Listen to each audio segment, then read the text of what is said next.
ಓಂ ಶ್ರೀ ಮಹಾಗಣಾಧಿಪತಿಯೇ ನಮಃ. ಓಂ ಶ್ರೀ ಮಾತ್ರೇ ನಮಃ. ಓಂ ಶ್ರೀ ಗುರುಭ್ಯೋ ನಮಃ.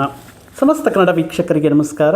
ನೀವು ಮೊದಲನೇ ಬಾರಿ ನಮ್ಮ ಚಾನಲ್ ನೋಡ್ತಾ ಇದ್ದರೆ ದಯವಿಟ್ಟು ಸಬ್ಸ್ಕ್ರೈಬ್ ಮಾಡಿ ಅಂತ ಹೇಳ್ತಾ, ಪ್ರಮುಖವಾಗಿ ಈ ದಿನ ಆಗಸ್ಟ್ 1ರಿಂದ ಸೆಪ್ಟೆಂಬರ್ 2ನೇ ತಾರೀಕುವರೆಗೂ ಕೂಡ ಶುಕ್ರಗ್ರಹವು ಕನ್ಯಾ ರಾಶಿಯಲ್ಲಿ ನೀಚ ಸ್ಥಿತಿಯನ್ನು ಪಡೀತಾ ಇದೆ. ಪ್ರಮುಖವಾಗಿ ಶುಕ್ರಗ್ರಹ ಈ ನೀಚ ಸ್ಥಿತಿಯನ್ನು ಪಡೆಯೋದ್ರಿಂದ ದ್ವಾದಶ ರಾಶಿಗಳಿಗೆ ಯಾವ ರೀತಿ ಅನುಕೂಲ ಅಥವಾ ಪ್ರತಿಕೂಲ ಫಲಗಳಿರುತ್ತೆ ಅನ್ನುವಂತಹ ವಿಷಯಗಳನ್ನು ಈ ವಿಡಿಯೋ ಮುಖಾಂತರ ತಿಳ್ಕೊಳ್ಳೋಣ. ಶುಕ್ರನ ನೀಚ ಸ್ಥಿತಿ ಅದು ಮೇಷರಾಶಿಯವರಿಗೆ ಪ್ರಮುಖವಾಗಿ ಋಣ ರೋಗ ಶತ್ರು ಸ್ಥಾನವಾಗಿರುವಂತಹ 6ನೇ ಮನೆಯಲ್ಲಿ ಆಗಸ್ಟ್ 1ರಿಂದ ಮತ್ತು ಸೆಪ್ಟೆಂಬರ್ 2ನೇ ತಾರೀಕುವರೆಗೂ ಕೂಡ ಮೇಷರಾಶಿಯವರಿಗೆ ಈ ಶುಕ್ರನ ಕನ್ಯಾ ರಾಶಿಯ ಸಂಚಾರ ನೀಚ ಸ್ಥಿತಿ ಯಾವ ವಿಷಯದಲ್ಲಿ ಅನುಕೂಲವಾಗಿರುತ್ತೆ ಅಂತ ತಿಳ್ಕೊಳ್ಳೋದಕ್ಕೆ ಮುಂಚೆ ಪ್ರಮುಖವಾಗಿ ನಾವು ಶುಕ್ರನ ಬಗ್ಗೆ ಕೆಲವೊಂದು ವಿಷಯಗಳನ್ನು, ಆಸಕ್ತಿಕರವಾಗಿರುವಂತಹ ವಿಷಯಗಳನ್ನು ತಿಳಿದುಕೊಳ್ಳೋಣ. ಯಾವುದಾದರೂ ಒಬ್ಬ ವ್ಯಕ್ತಿ ತನ್ನ ಜೀವನದಲ್ಲಿ ಆನಂದದಾಯಕವಾಗಿರುವಂತಹ ಜೀವನವನ್ನು ಪಡೆಯಬೇಕಂದ್ರೆ ಅದಕ್ಕೆ ಶುಕ್ರನ ಅನುಗ್ರಹ ಅನ್ನೋದು ಕಂಪಲ್ಸರಿ ಅವರ ಜಾತಕದಲ್ಲಿ ಉಚ್ಚಸ್ಥಿತಿಯಲ್ಲಿ ಇರಲೇಬೇಕಾಗಿರುತ್ತೆ. ಅದೇ ರೀತಿ ಸಂತಾನ ಪಡೆಯಬೇಕಂದ್ರೂ, ಉತ್ತಮ ಸಂತಾನವನ್ನು ಪಡೆಯಬೇಕಂದ್ರೂ, ಸೌಭಾಗ್ಯ, ಹಣಕಾಸಿನ ವಿಷಯಗಳಲ್ಲಿ ಉತ್ತಮ ದೇಹ ಸೌಂದರ್ಯವನ್ನು ಪಡೆಯಬೇಕಂದ್ರೂ ಆ ಶುಕ್ರನ ಸ್ಥಿತಿ ಜಾತಕ ಲಗ್ನದಲ್ಲಿ ಯಾವ ರೀತಿ ಇರುತ್ತೆ. ಪರ್ಟಿಕ್ಯುಲರಾಗಿ ಈ ಸ್ತ್ರೀಯರಿಗೆ ಅನುಕೂಲವಾಗಿರುವಂತಹ ಈ ಸ್ತ್ರೀಯರಿಗೆ ಅನುಕೂಲವಾಗಿರುವಂತಹ ಒಂದು ವೃತ್ತಿ ಉದ್ಯೋಗ ಅವಕಾಶಗಳಾಗಿರಬಹುದು. ಮತ್ತು ಈ ಅಡಿಷ್ನಲ್ ಆಗಿ ವೃತ್ತಿ ಉದ್ಯೋಗಗಳನ್ನು ಬಿಟ್ಟು ಲಲಿತ ಕಲೆಗಳು ಅಂತ ಹೇಳ್ತೀವಿ, ನೃತ್ಯ, ಸಂಗೀತ ಇತ್ಯಾದಿ ವಿಷಯಗಳಲ್ಲಿ ಬಹಳಷ್ಟು ಹೆಸರು ಪಡೆಯಬೇಕಂದ್ರೂ ಕೂಡ ಶುಕ್ರನ ಅನುಗ್ರಹ ಇರಬೇಕಾಗಿರುತ್ತೆ. ಈಗ ಈ ಪರ್ಟಿಕ್ಯುಲರಾಗಿ ಶುಕ್ರನ ಸ್ಥಿತಿ ಈ ಗಂಡು ಮಕ್ಕಳ ಈ ಜೀವನದ ಮೇಲೆ, ಈ ಗಂಡಸರ ಜೀವನದ ಮೇಲೆ ಜಾತಕ ಚಕ್ರದಲ್ಲಿ ಶುಕ್ರನ ವೀನಸ್ ಯಾವ ರೀತಿ ಅನುಕೂಲವನ್ನು ನೀಡ್ತಾ ಇರುತ್ತೆ. ಶುಕ್ರ ಪರ್ಟಿಕ್ಯುಲರಾಗಿ ಈ ಪುರುಷರ ಜಾತಕದಲ್ಲಿ ಇನ್ ಕೇಸ್ ಏನಾದರೂ ಉಚ್ಚ ಸ್ಥಿತಿಯಲ್ಲಿ ಅದ್ಭುತ ರೀತಿಯಲ್ಲಿ ಅನುಕೂಲ ರೀತಿಯಲ್ಲಿ ಇದ್ದರೆ ಅಂದರೆ ಆ ವ್ಯಕ್ತಿಗೆ ಪರ್ಟಿಕ್ಯುಲರಾಗಿ ಒಂದು ವಿದೇಶಿ ಯೋಗ ಅಥವಾ ಉತ್ತಮ ಸೌಂದರ್ಯ ಗುಣಶಾಲಿಯಾಗಿರುವಂತಹ ಪತ್ನಿಯನ್ನು ಪಡೆಯುವಂತಹ ಸೌಭಾಗ್ಯ ಇರುತ್ತೆ. ಅವರ ವಿವಾಹದ ನಂತರ ಅವರ ಅದೃಷ್ಟ ಅನ್ನೋದು ಅಂದರೆ ವರ್ಷಕ್ಕೆ ಕೂಡ ಅದ್ಭುತವಾಗಿ ಎಕ್ಸಲೆಂಟಾಗಿ ಬೆಳವಣಿಗೆ ಇರುತ್ತೆ. ಪರ್ಟಿಕ್ಯುಲರಾಗಿ ಉತ್ತಮ ಸಂತಾನ ಅನ್ನೋದು ಪಡೆಯಬಹುದು. ಈ ರೀತಿ ಶುಕ್ರನ ಅನುಗ್ರಹ ಪುರುಷರ ಜಾತಕದಲ್ಲಿ ದಿಗ್ಬಲರಾಗಿದ್ದರೆ, ಅನುಕೂಲವಾಗಿದ್ದರೆ, ಉಚ್ಚ ಸ್ಥಿತಿಯಲ್ಲಿದ್ದರೆ ಈ ರೀತಿ ಆನಂದ, ಸಂತೋಷ, ಸೌಭಾಗ್ಯ ಎಲ್ಲವೂ ಕೂಡ ಬರ್ತಾ ಇರುತ್ತೆ. ಅದೇ ಪುರುಷರ ಜಾತಕದಲ್ಲಿ ಶುಕ್ರ ನೀಚನಾಗಿದ್ದಾರೆ, ಪಾಪಗ್ರಹಗಳ ಜೊತೆ ಇದೆ ಅಥವಾ ದುಸ್ಥಾನದಲ್ಲಿ ಇರುವಂತಹ ಸಂದರ್ಭಗಳಲ್ಲಿ ಅವರಿಗೆ ದುರಾದೃಷ್ಟವಂತವಾಗಿರುವಂತಹ ಒಂದು ಜೀವನ ಸಂಗಾತಿ ಅಥವಾ ಮನೆಯಲ್ಲಿ ಯಾವಾಗಲೂ ಕೂಡ ಒಂದು ರೀತಿ ಜಗಳ, ಅಸಮಾಧಾನ ಉಂಟಾಗೋದಾಗಿರಬಹುದು. ಪ್ರಮುಖವಾಗಿ ಹಣಕಾಸಿನ ಸಮಸ್ಯೆಗಳು, ಸಾಲದ ಸಮಸ್ಯೆಗಳಲ್ಲಿ ಸಿಗಾಕೊಳ್ಳೋದಾಗಿರಬಹುದು. ಸೊ ಪರ್ಟಿಕ್ಯುಲರಾಗಿ ಈ ಕೆಲವೊಂದು ಸಾರಿ ಮನೆಯಲ್ಲಿರೋದಕ್ಕಿಂತ ಹೊರಗಡೆ ಈ ಗೆಳೆಯರ ಜೊತೆ ಸಹವಾಸ, ಕೆಟ್ಟ ಅಭ್ಯಾಸಗಳು, ಕೆಟ್ಟ ವ್ಯಕ್ತಿಗಳ ಜೊತೆ ಸಹವಾಸ, ಅವ್ರಿಗೆ ಪಡ್ಕೊಂಡಿರುವಂತಹ ಗೌರವ ಮರ್ಯಾದೆಗೆ ಧಕ್ಕೆ ಬರುವುದು, ವ್ಯಸನಗಳಿಗೆ ಹತ್ರ ಆಗೋದು ಇತ್ಯಾದಿ ದುರ್ಗುಣಗಳು ಕೂಡ ಬರುತ್ತೆ. ಅದಕ್ಕೆ ನಾವು ಆ ಬಂದಿರುವಂತಹ ಹೆಣ್ಮಗುನಂತೀವ ಅಲ್ವಲ್ಲ. ಸೊ ಆ ವ್ಯಕ್ತಿಯ, ಆ ಪುರುಷನ ಜಾತಕದಲ್ಲಿರುವಂತಹ ಶುಕ್ರನ ಸ್ಥಾನದ ಮೇಲೆ ಆಧರಿಸಿ ಇರುತ್ತೆ. ಸೊ ಪರ್ಟಿಕ್ಯುಲರಾಗಿ ಅಂತಹ ವಿಷಯಗಳು ಇರುವಂತಹ ಸಂದರ್ಭಗಳಲ್ಲಿ ಆ ಮನೆಯ ಈ ಸ್ತ್ರೀ ಏನು ಮಾಡಬೇಕು, ಪ್ರತಿ ಶುಕ್ರವಾರ ಶ್ರೀ ಮಹಾಲಕ್ಷ್ಮೀ ದೇವಿಯ ಆರಾಧನೆಯನ್ನು ಮಾಡಬೇಕು. ಮನೆಯಲ್ಲಿ ಸ್ವಚ್ಛವಾಗಿಟ್ಕೋಬೇಕಾಗಿರುತ್ತೆ. ಎಲ್ಲವೂ ಕೂಡ ಕೆಲವೊಂದು ಶುಭ ವಿಷಯಗಳನ್ನು ಮಾಡ್ಕೋಬೇಕಾಗಿರುತ್ತೆ. ಶುಕ್ರನ ಅನುಗ್ರಹಕ್ಕೋಸ್ಕರ ಮನೆಯಲ್ಲಿ, ಮನೆ ಹೊರಗಡೆ ರಂಗೋಲಿ, ತುಳಸಿ, ಬೃಂದಾವನ ಇತ್ಯಾದಿ ವಿಷಯಗಳು, ಮತ್ತು ಈ ಸೂರ್ಯಾಸ್ತಮಯ ಸಮಯದಲ್ಲಿ ಈ ನಿದ್ದೆ ಮಾಡೋದು ಇತ್ಯಾದಿ ವಿಷಯಗಳಿಗೆ ದೂರ ಇರಬೇಕಾಗಿರುತ್ತೆ. ಸೊ ಈ ರೀತಿ ಒಂದು ರೀತಿ ಪುರುಷರ ಜಾತಕದಲ್ಲಿ ನೋಡಿದ್ದೀವಿ ಅಲ್ವಾ, ಅದೇ ರೀತಿ ಸ್ತ್ರೀಯರ ಜಾತಕದಲ್ಲಿಯೂ ಸಹ ಶುಕ್ರ ಉಚ್ಚ ಸ್ಥಾನದಲ್ಲಿದ್ದಾಗ ಅವರಿಗೆ ಲಲಿತ ಕಳದಲ್ಲಿ ಪ್ರವೇಶ ಇರುತ್ತೆ, ವಿದೇಶಿ ಯೋಗ ಇರುತ್ತೆ, ಉತ್ತಮ ರೀತಿಯಲ್ಲಿ ಆದಾಯ ಉದ್ಯೋಗವೂ ಇರುತ್ತೆ. ಇನ್ ಕೇಸ್ ನೀಚನಾಗಿರುವಂತಹ ಸಂದರ್ಭಗಳಲ್ಲಿ ಅವರಿಗೆ ಸಂತಾನ ಪರವಾಗಿ ಗೈನಿಕ್ ರಿಲೇಟೆಡ್ ಪ್ರಾಬ್ಲಮ್ಸ್, ಆರೋಗ್ಯ ಸಮಸ್ಯೆಗಳ, ಹಾರ್ಮೋನಲ್ ಇಂಬ್ಯಾಲೆನ್ಸ್, PCOD, PCOS ಈ ಇತ್ಯಾದಿ ವಿಷಯಗಳು ಆಗುವಂತಹ, ಗರ್ಭಾಶಯಕ್ಕೆ ಸಂಬಂಧ ಮಿಸ್ಕ್ಯಾರೇಜಸ್ ಆಗುವಂತಹ ಚಾನ್ಸಸ್ಸು ಇರುತ್ತೆ.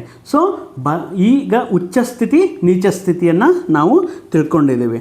ಪರ್ಟಿಕ್ಯುಲರಾಗಿ ಈ ಶುಕ್ರನ ಅನುಕೂಲತೆಯನ್ನು ನಾವು ನೋಡುವುದಾದರೆ, ಆಗಸ್ಟ್ 1ರಿಂದ ತನ್ನ ನೀಚ ಸ್ಥಾನವಾಗಿರುವಂತಹ ಕನ್ಯಾ ರಾಶಿಯಲ್ಲಿ ಈ ಸಂದರ್ಭದಲ್ಲಿ ಮೇಷರಾಶಿಯವರಿಗೆ ಯಾವ ರೀತಿ ಅಂದರೆ ಭಾಗ್ಯ ಧನಾಧಿಪತಿ ಆಗಿರುತ್ತಾರೆ. 2nd ಆ್ಯಂಡ್ 9th ಲಾರ್ಡ್ ಆಗಿರುವಂತಹ ಶುಕ್ರ ಮೇಷರಾಶಿಯವರಿಗೆ ಪರ್ಟಿಕ್ಯುಲರಾಗಿ ಮೇಷರಾಶಿಯವರು ತಮ್ಮ ಜೀವನದಲ್ಲಿ ಕುಟುಂಬದಲ್ಲಿ ಸೌಖ್ಯ, ಹಣಕಾಸಿನ ವೈಭೋಗ, ಅದೃಷ್ಟ ಇವೆಲ್ಲಕ್ಕೂ ಕೂಡ ಮೇಷರಾಶಿಯವರಿಗೆ ಶುಕ್ರನೇ ಕಾರಣಾಗಿರುತ್ತಾರೆ. ಬಟ್ ಈ ಮಾಸದಲ್ಲಿ 6ನೇ ಮನೆಯಲ್ಲಿ ನೀಚ ಸ್ಥಾನದಲ್ಲಿರುವಂತಹ ಶುಕ್ರ ಇರುವುದರಿಂದ ಪ್ರಮುಖವಾಗಿ ಈ ಮಾಸದಲ್ಲಿ ಸ್ತ್ರೀಯರೊಡನೆ ನೀವು ಸಂಭಾಷಿಸುವಾಗ, ಸ್ತ್ರೀಯರೊಡನೆ ನೀಚ ಸ್ಥಾನ ಅಲ್ವಾ, ನಿಮ್ಮ ಸ್ಥಾಯಿಕ್ಕಿಂತ ಕಮ್ಮಿ ಸ್ಥಾಯಿ ಇರುವಂತಹ ಸ್ತ್ರೀಯರು ಅಂದರೆ ನಿಮ್ಮ ಸಿಬ್ಬಂದಿ, ನಿಮ್ಮ ಕೆಳಗಡೆ ವರ್ಕ್ ಮಾಡುವಂತಹ ಸಿಬ್ಬಂದಿ ಮುಖಾಂತರ ನಿಮಗೆ ಕೆಲವೊಂದು ವಿಷಯಗಳಲ್ಲಿ ನಿಮ್ಮ ಮೇಲೆ ಸುಖ ಸುಮ್ಮನೆ ಆರೋಪಗಳು ಬರೋದು, ಅಥವಾ ಕೆಲವೊಂದು ವಿಷಯಗಳಲ್ಲಿ ವಾದ ವಿವಾದಗಳು ನಡೆಯೋದು, ಅವರು ಮತ್ತೊಂದು ಕಡೆ ಹೋಗಿ ಕಂಪ್ಲೇಂಟ್ ಮಾಡೋದು ಇತ್ಯಾದಿ ವಿಷಯಗಳಿರೋದ್ರಿಂದ ಪರ್ಟಿಕ್ಯುಲರ್ ಆಗಿ ನಿಮ್ಮ ಸಿಬ್ಬಂದಿಯ ಜೊತೆ, ನಿಮ್ಮ ಅಂದರೆ ಸಹೋದರಿಯರು ಅಂದರೆ ನಿಮಗಿನ್ನ ಕಿರಿಯ ಸಹೋದರಿಯರ ಜೊತೆ ಮಾತನಾಡುವಾಗ ಮನಸ್ತಾಪಗಳು ಇಲ್ಲದೆ, ವಾಗ್ವಿವಾದಗಳಿಲ್ಲದೆ ಮಾತನಾಡೋದು ಮೇಷರಾಶಿಯವರಿಗೆ ಈ ಮಾಸದಲ್ಲಿ ಶುಕ್ರನ ನೀಚ ಸ್ಥಾನದಿಂದ ಮಹಿಳೆಯರೊಡನೆ ಮಾತನಾಡುವಾಗ, ವ್ಯವಹರಿಸುವಾಗ ತುಂಬ ಜಾಗರೂಕತೆಯಿಂದ ಇರಬೇಕಾಗಿರುತ್ತೆ.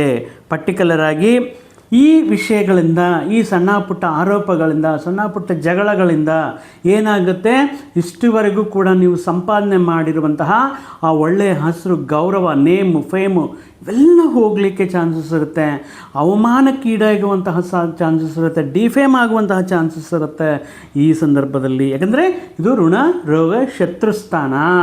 ನಿಮ್ಮ ಆಪ್ತರು ಅಂದ್ಕೊಂಡಿರುವಂತಹ ಸ್ತ್ರೀಯರ ಈ ಸಂದರ್ಭದಲ್ಲಿ ಶತ್ರುಗಳ ರೀತಿಯಲ್ಲಿ ನಿಮ್ಮ ಮೇಲೆ ಅವರ ಸೇಡನ್ನು ತೀರಿಸ್ಕೊಳ್ಳುವಂತಹ ಸಾಧ್ಯತೆ ಇರೋದರಿಂದ ಸ್ತ್ರೀಯರೊಡನೆ ಮಾತನಾಡುವಾಗ ನೀವು ಬಹಳ ಹುಷಾರಿಂದ ಇರಬೇಕಾಗಿರುತ್ತೆ. ಇನ್ನು 2nd ಪಾಯಿಂಟ್ ಏನಪ್ಪ ಅಂದರೆ ಋಣ ಅಂದರೆ ನಿಮ್ಮ ಕೆಲವೊಂದು ಸಾರಿ ಮೈಟ್ ಬಿ ನಿಮ್ಮ ಜೊತೆಗೆ ಅಥವಾ ನಿಮ್ಮ ಉದ್ಯೋಗದಲ್ಲಿ ನಿಮಗಿನ್ನ ಅಂದರೆ ನಿಮ್ಮ ಬಂಧುಗಳಲ್ಲಾಗಿರ್ಬೋದು, ಅವರ ಆದಾಯ ಕಮ್ಮಿ ಇರುತ್ತೆ, ನಿಮ್ಗೆ ಆದಾಯ ಜಾಸ್ತಿ ಇರುತ್ತೆ, ಆದ್ರೂ ಕೂಡ ಸಮಯಕ್ಕೆ ಅಂತಹ ವ್ಯಕ್ತಿಗಳ ಜೊತೆ ನೀವು ಅಥವಾ ನಿಮ್ಮ ಸಿಬ್ಬಂದಿಯ ಜೊತೆ ಸಾಲಗಳು ಮಾಡುವಂತಹ ಪರಿಸ್ಥಿತಿಗಳು ಬರಬಹುದು, ಹಣಕ್ಕೋಸ್ಕರ ಕೈ ಚಾಚುವಂತಹ ಪರಿಸ್ಥಿತಿಗಳು ಬರಬಹುದು. ಯಾಕಂದರೆ ಇಲ್ಲಿ ಶುಕ್ರ ನೀಚ, ಕನ್ಯಾ ರಾಶಿಯಲ್ಲಿ ನೀಚ, 6ನೇ ಋಣರೋಗ ಶತ್ರು ಸ್ಥಾನದಲ್ಲಿರೋದ್ರಿಂದ ನಿಮಗಿನ್ನ ಕೆಳಗಡೆ ವರ್ಗದಿಂದ ನೀವು ಪರ್ಟಿಕ್ಯುಲರ್ ಆಗಿ ಈ ಸಂದರ್ಭದಲ್ಲಿ ಹಣಕಾಸಿನ ವಿಷಯಗಳಲ್ಲಿ ಸಾಲಗಳು ಮಾಡುವಂತಹ ಪರಿಸ್ಥಿತಿಗಳು ಗೋಚಾರವಾಗ್ತಾ ಇದೆ. ಸಪ್ತಮಾಧಿಪತಿಯೂ ಕೂಡ ಈ 6ನೇ ಮನೆಯಲ್ಲಿ ಇರೋದರಿಂದ ಈ ದಂಪತಿಗಳ ಮಧ್ಯೆ ಈ ಸಂದರ್ಭದಲ್ಲಿ ನಿಮ್ಮ ಸಂಗಾತಿಗೆ ಕಳತ್ರಕಾರಕ ಶುಕ್ರ ಪುರುಷರಿಗೆ ಅಂತ ಹೇಳ್ತಾ ಇರ್ತೀವಿ. ಸೊ ನಿಮ್ಮ ಸಂಗಾತಿಗೆ ಈ ಸಂದರ್ಭದಲ್ಲಿ ದೈಹಿಕ ಮಾನಸಿಕ ಆರೋಗ್ಯ ಸಮಸ್ಯೆಗಳು ಬರುವುದಕ್ಕೆ ಚಾನ್ಸಸ್ ಇರುತ್ತೆ, ಅಥವಾ ಮಿಸ್ಅಂಡರ್ಸ್ಟ್ಯಾಂಡಿಂಗ್ ಆಗಲಿಕ್ಕೆ ಚಾನ್ಸಸ್ ಇರುತ್ತೆ, ಅಥವಾ ನಿಮ್ಮ ಕುಟುಂಬದಲ್ಲಿರುವಂತಹ ಸ್ತ್ರೀಯರ ಜೊತೆ ಈ ಕೆಲವೊಂದು ಮನೆಗಳಲ್ಲಿ ಪಾಪ ಈ ಕಡೆ ತಾಯಿಗೂ ಹೇಳೋಕ್ಕಾಗಲ್ಲ, ಈ ಕಡೆ ತಮ್ಮ ಸಂಗಾತಿಗೂ ಹೇಳೋಕ್ಕಾಗದೆ ಮಧ್ಯದಲ್ಲಿ ಈ ರೀತಿ ಕೆಲವೊಂದು ಸಂದರ್ಭ ಈ ಮಾಸದಲ್ಲಿ ಎಸ್ಪೆಷಲಿ ನ್ಯೂಟ್ರಲ್ ಆಗಲಿಕ್ಕೆ ಪ್ರಯತ್ನ ಮಾಡಿ. ಇಲ್ಲಾಂದರೆ ಈ ವಿಭೇದಗಳು ಹೆಚ್ಚಾಗಿ ಅವರು ಕೆಲವೊಂದು ದಿನಗಳ ಕಾಲ ನಿಮ್ಮನ್ನು ಬಿಟ್ಟು ದೂರಕ್ಕೆ ಅಂದರೆ ಅವರ ತವ್ರ ಮನೆಗೆ ಹೋಗಲಿಕ್ಕೆ ಚಾನ್ಸಸ್ ಕೂಡ ಇರಬಹುದು. ಆಗಿರೋದ್ರಿಂದ ಈ ಸ್ತ್ರೀಯರ ಮಧ್ಯೆ ಏನಾದರೂ ಸಣ್ಣ ಪುಟ್ಟ ಪ್ರಾಬ್ಲಮ್ಸ್ ಇದ್ದಾಗ, ಸ್ವಲ್ಪ ರೇಸಿಂಗ್ ಸೌಂಡ್ಸ್ ಬಂದಾಗ ಅದನ್ನು ನೀವು ಪರ್ಟಿಕ್ಯುಲರಾಗಿ ಅವರಿಬ್ಬರ ಮಧ್ಯೆ ಒಂದು ರಾಜಿ ಮಾಡಲಿಕ್ಕೆ ಅಥವಾ ಆ ಪರಿಸ್ಥಿತಿಯಿಂದ ಹೊರಗಡೆ ಬರಲಿಕ್ಕೆ ಪ್ರಯತ್ನ ಮಾಡಿ, ಕುಟುಂಬದೊಂದಿಗೆ ಎಲ್ಲಾದರೂ ಹೊರಗಡೆ ಒಂದು ಟ್ರಿಪ್ ಪ್ರಯತ್ನ ಮಾಡಿ, ಒಂದು ಪುಣ್ಯಕ್ಷೇತ್ರ ದರ್ಶನ ಮಾಡಿಕೊಳ್ಳಿ ಈ ಸಂದರ್ಭದಲ್ಲಿ. ಇನ್ನು ಪ್ರೊಫೆಷ್ನಲ್ ರಿಲೇಟೆಡ್ ಆಗಿ ವಿಷಯದಲ್ಲಿ ಕೆಲವೊಂದು ಸಂದರ್ಭಗಳಲ್ಲಿ ಫ್ರಸ್ಟ್ರೇಷನ್ ಇರುತ್ತೆ. ಈ ಸಮಸ್ಯೆಗಳನ್ನು ನೀವು ನಿಮ್ಮ ವೃತ್ತಿ ಉದ್ಯೋಗ ಸ್ಥಾನಕ್ಕೆ ಕ್ಯಾರಿ ಮಾಡೋದ್ರಿಂದ ಅಲ್ಲಿ ಸ್ವಲ್ಪ ಫ್ರಸ್ಟ್ರೇಷನ್, ಅಲ್ಲಿ ಸ್ವಲ್ಪ ತಪ್ಪುಗಳು ಮಾಡೋದಕ್ಕೆ ಚಾನ್ಸಸ್ ಇರೋದ್ರಿಂದ ಸ್ವಲ್ಪ ಹುಷಾರಾಗಿರಬೇಕಾಗಿರುತ್ತೆ. ಇನ್ನು ಸ್ತ್ರೀಯರಿಗೆ, ಮೇಷರಾಶಿ ಸ್ತ್ರೀಯರಿಗೆ ಆದರೆ ಪರ್ಟಿಕ್ಯುಲರಾಗಿ ನಿಮ್ಮ ಆರೋಗ್ಯವನ್ನು ಕಾಪಾಡಿಕೊಳ್ಳಿ. 6ನೇ ಮನೆ ಶುಕ್ರ ಪರ್ಟಿಕ್ಯುಲರಾಗಿ ಗೈನಕಾಲಜಿಸ್ ಇಶ್ಯೂಸ್ಗೆ ಕಾರಕತ್ವ ಆಗ್ತಾ ಇರ್ತಾರೆ. ಮಂತ್ಲಿ ಪ್ರಾಬ್ಲಮ್ಸ್ ಆಗಿರ್ಬೋದು, ಅಥವಾ ಈಗ if you are expecting new born kid, ಅಥವಾ ಕನ್ಸೀವ್ ಆಗುವಂತಹ ಲಕ್ಷಣಗಳಿರುವಂಥ ಸಂದರ್ಭಗಳಲ್ಲಿ ದೂರ ಪ್ರಾಂತ ಪ್ರಯಾಣಗಳು ಮಾಡದೇ ಇರೋದು, ಸ್ವಲ್ಪ ತೂಕ, ಹೀಟ್ ಇರುವಂತಹ ವಸ್ತುಗಳಕ್ಕೆ ದೂರ ಇರೋದು ಉತ್ತಮ. ಇನ್ನು ಇದೇ ಸಂದರ್ಭದಲ್ಲಿ ಸ್ತ್ರೀಯರಿಗೆ ಪ್ರಮುಖವಾಗಿ ನಿಮಗೆ ನಿಮ್ಮ ಪತ್ನಿಗೆ ಮಧ್ಯೆ ಯಾರಾದರೂ 3ನೇ ವ್ಯಕ್ತಿ ಬಂದು ನಿಮ್ಮನ್ನು ದೂರ ಮಾಡಬೇಕು, ಅಥವಾ ನಿಮ್ಮ ಪ್ರೀತಿಯನ್ನು ನೋಡಿ ಕಣ್ಣು ಕುಕ್ಕಿ ಈ ಸಂದರ್ಭದಲ್ಲಿ ನಿಮ್ಮ ಮಧ್ಯೆ ಯಾವುದೋ ಒಂದು ರೀತಿಯಲ್ಲಿ ಜಗಳಗಳಿಡಬೇಕು, ದೂರ ಮಾಡಬೇಕು ಅನ್ನುವಂತಹ ಪ್ರಯತ್ನಗಳು ಮಾಡ್ತಾ ಇರ್ತಾರೆ. ಅಂತಹ ವ್ಯಕ್ತಿಗಳ ಈ ಹೇಳು ಮಾತಿರುವಂತಹ ಮಾತುಗಳನ್ನು ಕೇಳ್ಕೊಳ್ಳೋಕೆ ಹೋಗಬೇಡಿ, ಅಂತೆಕಂತೆಗಳನ್ನು ಕೇಳಬೇಡಿ. ಈ ಸಂದರ್ಭದಲ್ಲಿ, ಈ ಸಮಯದಲ್ಲಿ ಐದರ್ ನೀವು ನಿಮ್ಮ ಅತ್ತೆ ಮನೆಯಲ್ಲಿರ್ಬೋದು ಅಥವಾ ನಿಮ್ಮ ತವರ ಮನೆಯಲ್ಲಿರ್ಬೋದು, ಬಟ್ ಕಂಪಲ್ಸರಿ ನಿಮಗೆ ಮಾನಸಿಕ ಒತ್ತಡ ಅಥವಾ ಅಂತಹ ವ್ಯಕ್ತಿಗಳು ಸ್ವಲ್ಪ ವಾದ ವಿವಾದಗಳು ನಡೀತಾ ಇರೋದ್ರಿಂದ ಈವನ್ ಸ್ತ್ರೀಯರು ಕೂಡ, ಮೇಷರಾಶಿ ಸ್ತ್ರೀಯರು ತುಂಬ ತಾಳ್ಮೆಯಿಂದ ಈ ಮಾಸದಲ್ಲಿ ಕೆಲವೊಂದು ವಿಷಯಗಳಲ್ಲಿ ಅನುಕೂಲತೆ ಮತ್ತು ಶುಕ್ರನ ಅನುಗ್ರಹಕ್ಕೋಸ್ಕರ ಶುಕ್ರನ ಪರಿಹಾರಗಳು ಹೇಳ್ತೀನಿ, ಅವನ್ನು ನೀವು ಪಾಲನೆ ಮಾಡಬೇಕಾಗಿರುತ್ತೆ. ಇನ್ ಕೇಸ್ ನೀವು ಈ ಸಂದರ್ಭದಲ್ಲಿ ಹೊಸ ರಿಲೇಷನ್ಶಿಪ್ಗೆ ಎಂಟರ್ ಆಗ್ತಾ ಇದ್ದೀರಾ, ವಿವಾಹ ಪ್ರಯತ್ನಗಳು ಮಾಡ್ತಾ ಇದ್ದೀರಾ, ಇಂತಹ ವಿಷಯಗಳೇನಾದರೂ ಇದ್ದರೆ ಮೇಷರಾಶಿಯವರು ಈ ಸೆಪ್ಟೆಂಬರ್ 2ವರೆಗೂ ಕೂಡ ಸ್ವಲ್ಪ ಅದನ್ನು ಪೋಸ್ಟ್ಪೋನ್ ಮಾಡಿಕೊಳ್ಳೋದಕ್ಕೆ, ಅಥವಾ ಸೆಪ್ಟೆಂಬರ್ 2 ನಂತರ, ಯಾಕಂದರೆ ಈಗ ಗುರುಬಲ ಇಲ್ಲದಿರುವಂಥ ಸಂದರ್ಭಗಳಲ್ಲಿ, ಶುಕ್ರಬಲ ಇಲ್ಲದಿರುವಂಥ ಸಂದರ್ಭಗಳಲ್ಲಿ ನಾವು ಕೆಲವೊಂದು ಶುಭ ಕಾರ್ಯಗಳು ಮಾಡುವುದಿಲ್ಲ. ಯಾಕಂದರೆ ಆ ಗ್ರಹವು ನೀಡುವಂತಹ ಫಲಗಳು ಅತಿ ಹೆಚ್ಚು ಇರುವುದಿಲ್ಲ ಅನ್ನುವಂತಹ ಸಂದರ್ಭಗಳಲ್ಲಿ ಈಗ ಸೆಪ್ಟೆಂಬರ್ 2ವರೆಗೂ ಕೂಡ ಯಾವುದೇ ರೀತಿ ವಿವಾಹ ಪ್ರಯತ್ನಗಳಾಗಿರ್ಬೋದು, ಹೊಸ ರಿಲೇಷನ್ಶಿಪ್ಗೆ ಎಂಟರ್ ಆಗೋದಾಗಿರ್ಬೋದು, ಕಮಿಟ್ ಆಗೋದಾಗಿರ್ಬೋದು, ಇಂತಹ ವಿಷಯಗಳಿಗೆ ದಯವಿಟ್ಟು ಸ್ವಲ್ಪ ದೂರ ಇರಬೇಕಾಗಿರುತ್ತೆ. ಆದರೆ ಇಲ್ಲಿ ನೋಡಿ, ಸ್ತ್ರೀಯರಿಗೆ ಕೆಲವೊಂದು ವಿಷಯಗಳಲ್ಲಿ ಅಂದರೆ ತಮ್ಮ ಸ್ವಂತ ಕಾಲ ಮೇಲೆ ನಿಂತ್ಕೋಬೇಕು, ಇಂಡಿವಿಜುವಲ್ ಆಗಿ ಇಂಪ್ರೂವ್ ಆಗಬೇಕು, ಮತ್ತು ಉದ್ಯೋಗ ಪ್ರಯತ್ನಗಳು ಮಾಡ್ತಾ ಇರ್ತಾರೆ, ವಿದೇಶಿ ಉದ್ಯೋಗ ಪ್ರಯತ್ನಗಳು ಮಾಡ್ತಾ ಇರ್ತಾರೆ, ಅಥವಾ ವಿದೇಶಗಳಲ್ಲಿ ವಿದ್ಯಾವಕಾಶಗಳಿಗೋಸ್ಕರ ಪ್ರಯತ್ನ ಮಾಡ್ತಾ ಇರುವಂತಹ ಸ್ತ್ರೀಯರಿಗೆ ಈಗ ನೀವು ಈ ಮಾಸದಲ್ಲಿ ಮಾಡಿರುವಂತಹ ಪ್ರಯತ್ನಗಳೆಲ್ಲವೂ ಕೂಡ ಎಲ್ಲ ರೀತಿಯಲ್ಲಿ ಅನುಕೂಲವಾಗಿರುತ್ತೆ. ಇನ್ ಕೇಸ್ ನಿಮ್ಮ ಜನ್ಮ ಜಾತಕದಲ್ಲಿ ಪರ್ಟಿಕ್ಯುಲರ್ ಆಗಿ ನೋಡಿ, ಸ್ತ್ರೀಯರಿಗೆ, ಮೇಷರಾಶಿ ಸ್ತ್ರೀಯರಿಗೆ ಇದು ಗೋಚಾರದಿಂದ ಹೇಳಿರುವಂತಹ ಫಲಗಳಾಗಿರೋದ್ರಿಂದ ಪರ್ಟಿಕ್ಯುಲರ್ ಆಗಿ ನಿಮ್ಮ ಜನ್ಮ ಜಾತಕವನ್ನು ಒಮ್ಮೆ ವಿಶ್ಲೇಷಣೆ ಮಾಡಿಕೊಂಡ್ರೆ ನೋಡಿ, ಪರ್ಟಿಕ್ಯುಲರ್ ಆಗಿ ನಿಮ್ಮ ಜಾತಕದಲ್ಲಿ ಶುಕ್ರ ಶನಿ ಒಂದೇ ರಾಶಿಯಲ್ಲಿ ಇರುವಂತಹ ಸಂದರ್ಭಗಳಲ್ಲಿ ನೀವು ಓನಾಗಿ, ಅಂದರೆ ಯಾರ ಮೇಲೂ ಡಿಪೆಂಡ್ ಆಗದೆ ನಿಮ್ಮ ಸ್ವಯಂ ಪ್ರಯತ್ನದಿಂದ ಅಥವಾ ಸ್ವಂತ ಉದ್ಯೋಗ ವಿಷಯಗಳಿಂದ ನೀವು ನಿಮ್ಮ ಸಂಪಾದನೆಯನ್ನು ಮಾಡುತ್ತಾ ಯಾರ ಮೇಲೂ ಡಿಪೆಂಡ್ ಆಗದೆ ಉನ್ನತ ಪೊಸಿಷನಲ್ಲಿ ನಿಮ್ಮ ಸಂಗಾತಿಗನ್ನು ಹೆಚ್ಚು ಪ್ಯಾಕೇಜು, ಹೆಚ್ಚು ಆದಾಯ ಪಡೆಯುವಂತಹ ವ್ಯಕ್ತಿಗಳಾಗಿರ್ತೀರ. ಆ ರೀತಿ ಇದ್ದರೆ, ಆ ರೀತಿ ಮೇಷರಾಶಿ ಸ್ತ್ರೀಯರಿದ್ದರೆ ಒಮ್ಮೆ ನಿಮ್ಮ ವೈಯಕ್ತಿಕ ಜಾತಕವನ್ನು ಕೂಡ ಪರಿಶೀಲನೆ ಮಾಡಿಸ್ಕೋಬೋದು. ಸೊ ನೋಡಿದ್ದೀರಲ್ವ, ಶುಕ್ರನ ನೀಚ ಸ್ಥಿತಿ ಈ ಆಗಸ್ಟ್ ಮಾಸದಲ್ಲಿ ಪುರುಷರಿಗೆ, ಸ್ತ್ರೀಯರಿಗೆ ಯಾವ ರೀತಿ ಫಲಗಳನ್ನು ನೀಡುತ್ತೆ ಅನ್ನುವಂತಹ ವಿಷಯಗಳನ್ನು ಕುಲಂಕುಷವಾಗಿ ಹೇಳಿದ್ದೇವೆ.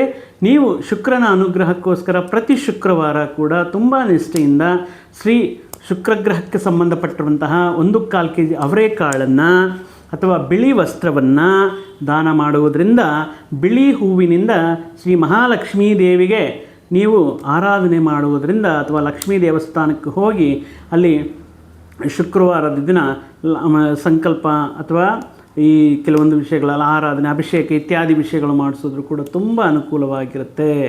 ಶುಕ್ರವಾರದ ದಿನ ಯಾರಾದರೂ ಹಸ್ಕೊಂಡಿರುವಂತಹ ಹಸುವಿನಿಂದ ಇರುವಂತಹ ವ್ಯಕ್ತಿಗಳು ಯಾರಾದರೂ ಬಂದರೆ ನಿಮಗೆ ಎದುರಾದರೆ ಅವರಿಗೆ ಹೊಟ್ಟೆ ತುಂಬ ಊಟ ನೀಡಿ ಅಥವಾ ಅದಕ್ಕೆ ಆಗಬೇಕಾಗಿರುವಂಥ ಸಹಾಯವನ್ನು ಮಾಡಿ ಮತ್ತಷ್ಟು ಅನುಕೂಲ ಸ್ಥಿತಿಯನ್ನು ನಿಮಗೆ ನೀಡ್ತಾ ಇರ್ತಾರೆ. ನೋಡಿದ್ದೀರಲ್ವ, ಈ ಶುಕ್ರನ ಅನುಗ್ರಹ, ಶ್ರೀ ಮಹಾಲಕ್ಷ್ಮೀ ದೇವಿಯ ಅನುಗ್ರಹ ಸದಾ ನಿಮ್ಮ ಮೇಲೆ, ನಿಮ್ಮ ಪರಿವಾರದ ಮೇಲೆ ಇರಲಿ ಅಂತ ಹೇಳ್ತಾ ಮತ್ತೊಂದು ವಿಡಿಯೋ ಜೊತೆಗೆ ಮತ್ತೊಂದು ಆಸಕ್ತಿಕರ ವಿಷಯದ ಜೊತೆಗೆ ನಿಮ್ಮ ಮುಂದೆ ಮತ್ತೆ ಬರ್ತೀನಿ.